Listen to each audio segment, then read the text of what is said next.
اللہ کہہ رہا ہے ایمان والو، اب تک جو سود کا تم کاروبار کر لیے. صحابہ اکرام کے دور میں بھی سود بہت چلتا تھا، کفار سود کا کاروبار کرتے تھے. جب تک یہ حکم قرآن نہیں آیا سود لیا اور دیا جاتا تھا، مسلمان بھی کرتے تھے. اللہ کہہ رہا ہے مسلمانوں آج سے سود بند، جو باقی رہ گیا وہ باقی رہ گیا، اپنا اصلی مال لے لو، ہرگز ایک پیسہ بھی سود میں نہ لینا. ان کنتم مؤمنین، اگر تم ایمان والے ہو. اللہ اکبر. اگر تم ایمان والے ہو تو اس بات پر عمل کرنا ہی کرنا ہوگا. اللہ کہہ رہا ہے، قرآن ہے. پھر آگے دیکھیے اللہ رب العزت کیا ارشاد فرما رہا ہے.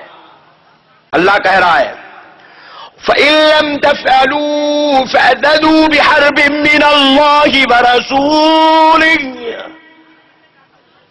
اتنا سمجھانے کے باوجود اللہ کہہ رہا ہے پھر بھی اگر تم سود لیتے ہو، سود دیتے ہو، سود کے کاروبار کرتے ہو، سود کی تجارت چلاتے ہو، سود کے بغیر اپنا گزارا کرنا تم گزارا کر احتیاط نہیں کرتے ہو، تو پھر سنو میرے بندو، اب تیار ہو جاؤ، تمہارا رب اور تمہارا رسول تم سے جہاد کرنے والا ہے. اللہ اکبر. اللہ کہہ رہا ہے تیار ہو جاؤ اے سود خورو، اللہ اور اس کا رسول تم سے جہاد کرنے کے لیے آ رہا ہے، جنگ کرنے کے لیے آ رہا ہے. اللہ اکبر. بندوں سے، کفار مشرکین یہود اور نصارہ سے جنگ ہم کو کرنے کہا جا رہا ہے، اور اللہ کہہ رہا ہے ان سے جنگ بندو تم کرو، سود خوروں سے جنگ اللہ اور اس کا رسول کرے گا. میرے بھائی آج فیصلہ کرنے کی گھڑی ہے. آج غور، میں قرآن سنا رہا ہوں، کوئی حدیث نہیں، کسی مولوی صاحب کی بات نہیں، اللہ کا کلام سنا رہا ہوں. جو نہیں سننے کی وجہ سے آج مسلمان گندگی کی انتہائی گڑھوں میں جا کر گر کر پڑا ہوا ہے. پھر اس کے بعد دیکھیں، اللہ معاف کرے، استغفر اللہ. 2-4 واقعات تو ایسے بھی سننے میں آئے ہیں. ایک صاحب کو حج کے لیے قرآن اندازی میں نام آ گیا، لیکن جب حج کو جانے کا وقت آیا اس وقت تک ان کے پیسے کچھ ختم ہو گئے، تو نعوذ باللہ انہوں نے فائنانسر سے سود پہ پیسے لے کے حج کو گئے ہیں. نعوذ باللہ ساری لا حول ولا قوت الا باللہ. اتنا گندا ہو گیا مسلمان. اللہ کے گھر، رسول اللہ کی بارگاہ، سود کے پیسے لے کر جا رہا ہے. معزز سامعین کرام، پھر اس کے بعد دیکھیں نبی کریم رحمت اللہ علیہ صلی اللہ تعالی علیہ وسلم ارشاد فرماتے ہیں، حضرت عبداللہ ابن عباس رضی اللہ تعالیٰ عنہ سے روایت ہے، امام حاکم رحمت اللہ علیہ نے اپنی مستدرک میں اس حدیث کو بیان کیا. رسول اللہ ارشاد فرماتے ہیں کہ جب کوئی شخص یا کسی بستی میں زنا اور سود عام ہو جاتا ہے، یا کسی شخص کی زندگی میں زنا اور سود عام ہو جاتا ہے، کثرت سے زنا کرنے لگتا ہے، کثرت سے سود دینے اور لینے لگتا ہے، یا کوئی بستی والے کثرت سے زنا کرتے ہیں اور کثرت سے سود لیتے ہیں، تو اللہ رب العزت کے حبیب علیہ الصلوۃ والسلام ارشاد فرماتے ہیں تو پھر یاد رکھ لو کہ لازماً اس بستی پر اللہ کا عذاب آئے گا. اللہ کا عذاب آئے گا. عذاب کی کیسی شکلیں ہیں؟ اللہم احفظنا من کل بلاء دنیا وعذاب آخرہ. کیسی دردناک شکلیں عذاب کی ہے. روزانہ پیپر اٹھا کر دیکھیے عذاب کی نئی نئی صورت دیکھنے کو مل رہا ہے. روزانہ ٹی وی کھول کر نیوز دیکھیے، نئی نئی شکلیں عذاب کی دیکھنے کو مل رہی ہے. اور یہ سارے عذابات سود کی لعنت کی وجہ سے ہے، زنا کی لعنت کی وجہ سے ہے. معزز سامعین کرام، پھر اس کے بعد تھوڑا سا اور ایک موضوع پر گفتگو کرنا چاہتا ہوں. ہمارے پیارے آقا رحمت للعالمین صلی اللہ تعالی علیہ وسلم نے ارشاد فرمایا، یہ کون؟ ان لوگوں کے تعلق سے فرمایا جا رہا ہے جو لوگ شراب کے عادی ہو چکے ہیں، نشے کے عادی ہو چکے ہیں. پہلے شراب، نشے کی صرف ایک ہی چیز تھی، اس کا نام شراب تھا. کیا تھا بھائی بولیے؟ شراب تھا. لیکن آج نشے کی کئی صورتیں ہو گئی. آج گٹکوں کے اندر بھی نعوذ باللہ ایسی چیزیں ملائی جا رہی ہے جس سے نشہ آ رہا ہے. سگریٹ میں ایسا زردہ ملایا جا رہا ہے، نشہ آ رہا ہے. اور رسول اعظم رحمت اللہ علیہ صلی اللہ تعالی علیہ وسلم ارشاد فرماتے ہیں، آقا نامدار مدنی تاجدار علیہ الصلوۃ والسلام نے ارشاد فرمایا، ہمیشہ شراب پینے والا، ہمیشہ نشہ کرنے والا، جیب میں ہاتھ ڈالا، نکالا، گٹکا کھا لیا، گیا رات میں پاکٹ لیا، مار لیا، بس گیا، بس سگریٹوں پہ سگریٹیں پھونکنے لگا، نشہ کرنے والا. بعض لوگ سوچ رہے ہیں مول صاحب بہت قریب سے جا رہے ہیں، بالکل گھر کے اندر آ کے جا رہے ہیں مول صاحب. حجی شراب نشہ دلانے والی چیز میں نہیں کہتا، مصطفیٰ کہہ رہے ہیں، جس کا ہم کلمہ پڑھتے ہیں وہ نبی کہہ رہے ہیں. آقا انعامدار مدنی تاجدار علیہ الصلوۃ والسلام نے ارشاد فرمایا، ہمیشہ شراب اور نشہ کرنے والا بروز محشر اللہ سے اس حال میں ملے گا، بروز محشر اللہ سے اس حال میں ملے گا جیسے بتوں کی پوجا کرنے والا ملتا ہے. اللہ اکبر.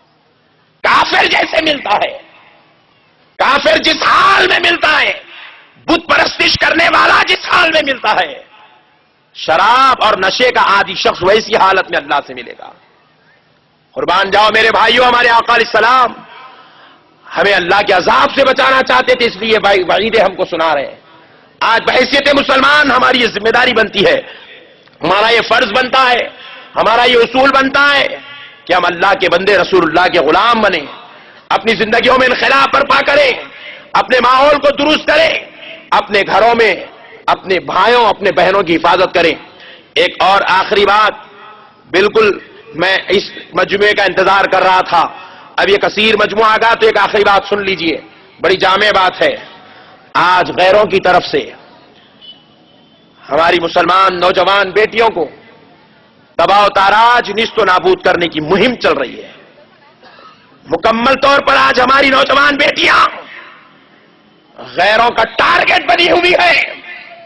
کالج کے نام پر، اسکول کے نام پر، کال سینٹر کے نام پر، ملازمت کے نام پر، تجارت کے نام پر آج ہماری بیٹیاں گھروں کے باہر نکل رہی ہے اور غیر کبھی ان کے فون کے ذریعے سے، کبھی کالنگ کے ذریعے سے، کبھی میسج کے ذریعے سے، کبھی ان سے آمنا سامنا ملاقات کے ذریعے سے، کبھی آٹو میں بٹھا کر آٹو کے ذریعے سے ہماری نوجوان بیٹیوں کو اپنی شرارت کا شکار بنانے کی کوشش کر رہے ہیں، گندگی کا شکار بنانے کی کوشش کر رہے ہیں. اور بیٹی ناقص العقل ہوتی ہے، اللہ کہہ رہا ہے عورت کسی عقل مند کا نام نہیں، کمزور عقل انسان کا نام عورت ہے. عورت میں یہ صلاحیت نہیں ہوتی، جوان بیٹی میں یہ صلاحیت نہیں ہوتی کہ کس کا کال ریسیو کیا جائے اور کس کا میسج ریسیو کیا جائے، کس کو ریجیکٹ کیا جائے، کس کو ایکسپٹ کیا جائے. بیٹی نہیں جانتی، وہ ناقص العقل ہے. آج ہماری بیٹیاں اپنی کمزور عقلی کی وجہ سے ظالموں کے گندے ظلم کا شکار ہو رہی ہے.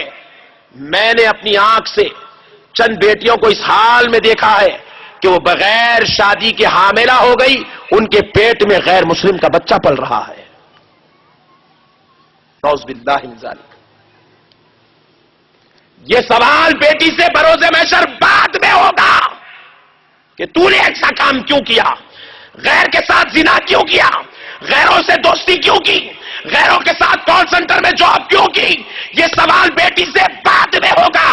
خدا کی قسم اللہ کو حاضر ناظر جان کر کہہ رہا ہوں، اس کا سوال پہلے بھائی سے ہوگا، پہلے باپ سے ہوگا، پہلے ماں سے ہوگا، پہلے محلے والوں سے ہوگا، پہلے رشتہ داروں سے ہوگا. تمہارے رشتہ دار، تمہاری بہن، تمہاری عزیز کسی غیر کے ظلم کا شکار تھی، تم نے اس کی حفاظت کیوں نہیں کی، تم نے اس کا تحفظ کیوں نہیں کیا، تم نے اس کو کیوں نہیں بچایا، تم نے اس کو کیوں نہیں سدھارا. یہ سوال محلے کے ہر نوجوان سے ہوگا. کالج کے نام پر دیکھتے چلے جاؤ، تباہی اور بربادیاں مچائی جا رہی ہے. میرے پاس ایک ایسی لڑکی کا واقعہ 4 دن پہلے کا موجود ہے. MBBS میں لڑکی ہے، 3rd ایئر کر رہی ہے، مسلمان انسٹیٹیوشنز، مسلمان کالج کی لڑکی ہے، مسلمان گھر کی لڑکی ہے، MBBS 3rd ایئر میں ہے. لیکن غیر نے اس کو اتنی بری طریقے سے اپنے جال میں پھانسا کہ والدین سے کہنے لگی کہ میں اس سے شادی کر لوں گی. غیر کا نام بتا کر بولی اس سے شادی کروں گی. والدین نے کہا لعنت ہو تجھ پر، تو مسلمان کی اولاد ہے اور کیسی گفتگو کر رہی ہے. جب ماں باپ نے اس کو ایکسپٹ نہیں کیا تو وہ اپنا کالج کی لائف بھی برباد کر گئی، اپنے گھر کو چھوڑ گئی، غیر کے ساتھ جا کر بغیر شادی کے زندگی رچا رہی ہے. یہ سازش ہے. میں آج بھی کہہ رہا ہوں وہ بیٹی چلے گئی، اس میں اس کا کوئی قصور نہیں ہے، اس میں آپ کا اور ہمارا قصور ہے. ہم نے اپنی اولاد کی صحیح پرورش، صحیح تربیت، صحیح نگہداشت، صحیح نگرانی، صحیح طور پر ہم نے ان کے ساتھ حسن سلوک نہیں کیا ہے. اس کی وجہ سے وہ نادانی کے کام کر رہے ہیں. بروز محشر اللہ عورت سے ایک سوال کرے گا، مرد سے 2 سوال کرے گا. مرد سے ذمہ داری کا سوال ہوگا، مرد سے پرورش کا سوال ہوگا، مرد سے نگرانی کا سوال ہوگا.